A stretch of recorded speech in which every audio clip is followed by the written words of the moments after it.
Greetings and welcome to this brief video walkthrough of your course syllabus.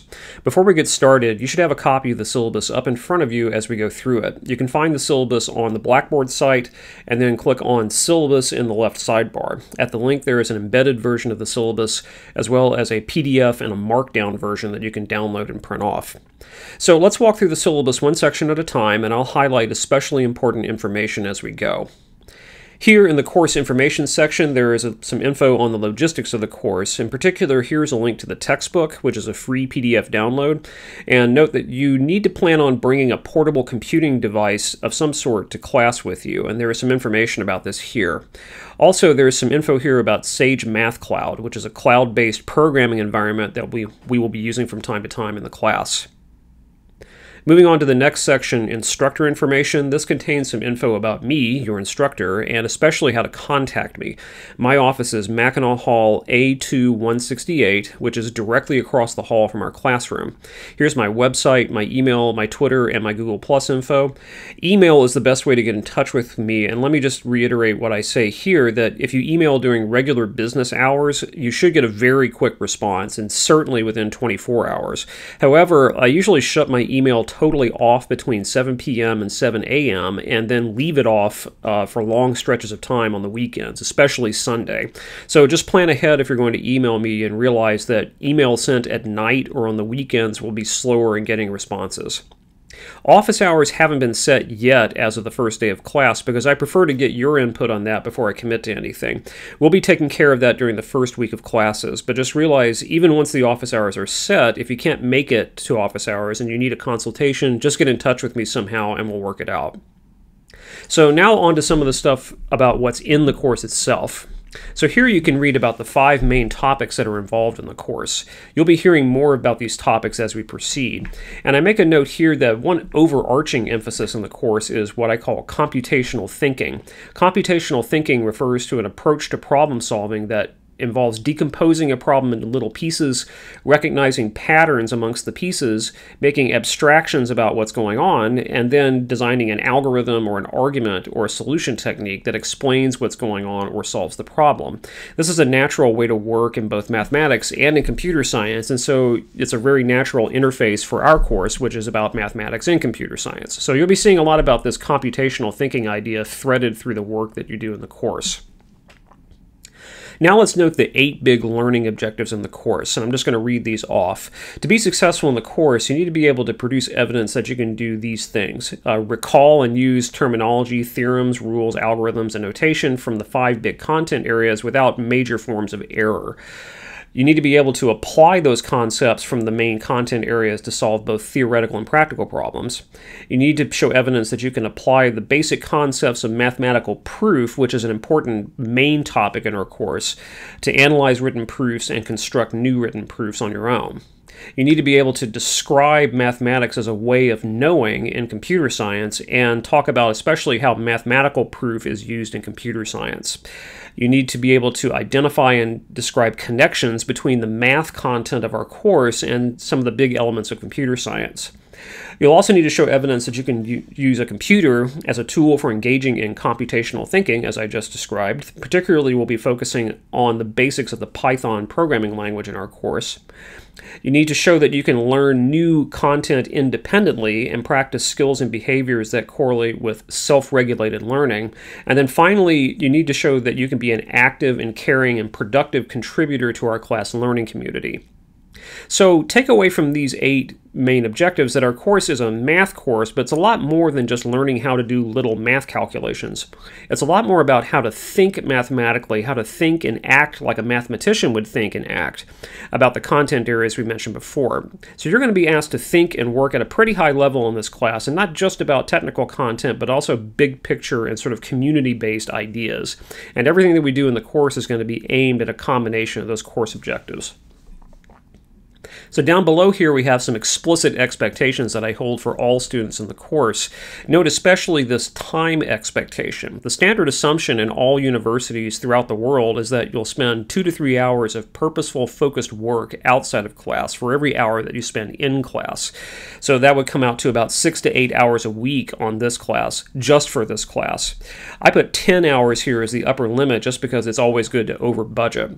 To put this in perspective, if you're like me and you'd rather not work on school stuff over the weekends, then each day, Monday through Friday, you need to set aside between 1 and 2 hours a day to work on this class. It's best if you can schedule this time in the same size chunk every day and then observe it every day. For example, 4 to 5:30 p.m. Monday through Friday, almost as if it were a second course that you're taking.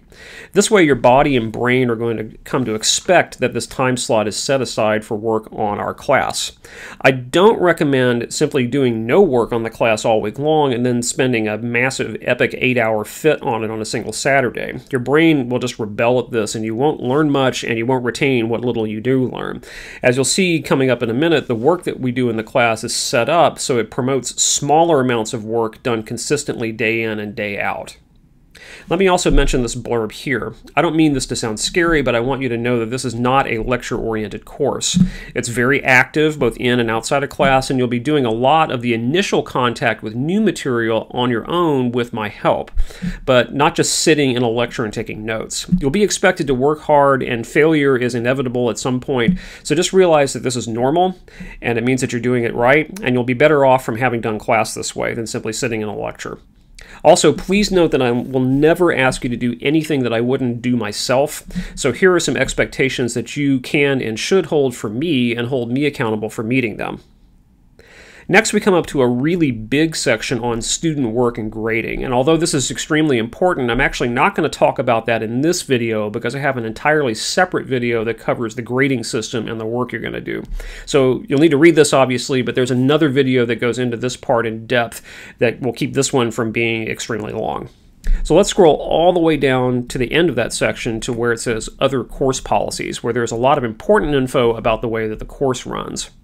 First, please note these policies about communication. I'll be communicating you outside of class using Blackboard announcements, your GVSU email, and the course calendar. The course calendar is a Google Calendar, and you can find it on Blackboard at the calendar link. It's currently fully populated with all the activities, assessments, and deadlines for the entire semester. Because it's already loaded up with all this information, realize that I'm not going to remind you about these deadlines. It's going to be up to you to remember to check in with your calendar on a daily basis and make a note of what's due when. You might get some reminders about some important upcoming items, but generally speaking, I'm going to let the calendar be your reminder. So just remember to check in with your calendar every single day. If the calendar changes for whatever reason, then of course you'll be notified. But otherwise, there will be no hand-holding when it comes to items on the calendar. Just subscribe to it on Google or print it out and put it in a paper calendar and then check it every day and make your plans accordingly. Announcements for the course are posted on Blackboard, and if you have your Blackboard set up correctly, then whenever I post an announcement, it will not only be on Blackboard, it will also send you a copy through your GVSU email. So you'll get it in two different ways. I usually set Blackboard announcements to remain posted for 1 week, and then they expire so they don't clutter up the announcement page too much. So that means that when you get a Blackboard announcement, you need to make a note of it and file it away, capture the information, and put it somewhere where you can get to it later, because in a week that announcement will not be there anymore. Here's a list of important dates, and those dates are on the calendar as well. Make sure you've reviewed those and see if you have any conflicts, let me know. Here is our course's attendance and makeup policy. The short version of this policy is that there's no attendance grade as such in the class, but we do things in class every day, and if you miss, you're going to forfeit those activities, and this can eventually affect your grade in the class. So first of all, try not to miss, and second of all, if you do miss a lot and you're concerned about how it's affecting your grade, please contact me. Here's our policy on late submissions. Basically, the short version is don't turn things in late. If you study the grading system, you'll know that there are certain items where you can purchase a deadline extension using what's called a token. Otherwise, the responsibility for meeting deadlines is on you, and I typically do not accept late work. Here are a couple of policies on class cancellations and inclement weather that kind of go together. You should read these carefully. I have 3 small kids at home, and invariably when the weather starts getting cold, 1 or more of them end up getting sick and having to be home from school, which means I have to stay home with them. Note, though, that this doesn't necessarily mean that class is canceled. We might, for example, move the class online if I can't be present, and we have tools in Blackboard that can allow us to do that. So class meeting cancellations will be announced through Blackboard, but don't assume just because the class meeting is canceled that there are no activities for the day. Always await further instructions that will be communicated to you in a timely way through Blackboard. Here's a policy about significantly incomplete work that basically says if you turn in something that doesn't represent a good faith effort at completion, say for example you start at 10 minutes before class and get something down on one problem but nothing on the rest of it and then hand it in hoping to get credit, then I have the right to ignore it. Please take some time to read very carefully these two policies on academic honesty and collaboration. There's a link here to the GVSU student code that goes into more depth about academic honesty. Now, it's my belief that not nearly enough GVSU students are aware of what constitutes academic dishonesty. Every semester in our department, there are students who are actually failed out of a course automatically or even sometimes suspended from the university because of academic dishonesty. Whether it's intentional or purely accidental is inconsequential. The policy down here on collaboration spells out some of the details about what you are allowed to do and not allowed to do on various kinds of work. Please abide by these rules or you will be caught and it will not be good for you. Again, whether you intended to be academically dishonest or not is irrelevant. What matters is whether the rules about collaboration and honesty were or were not violated.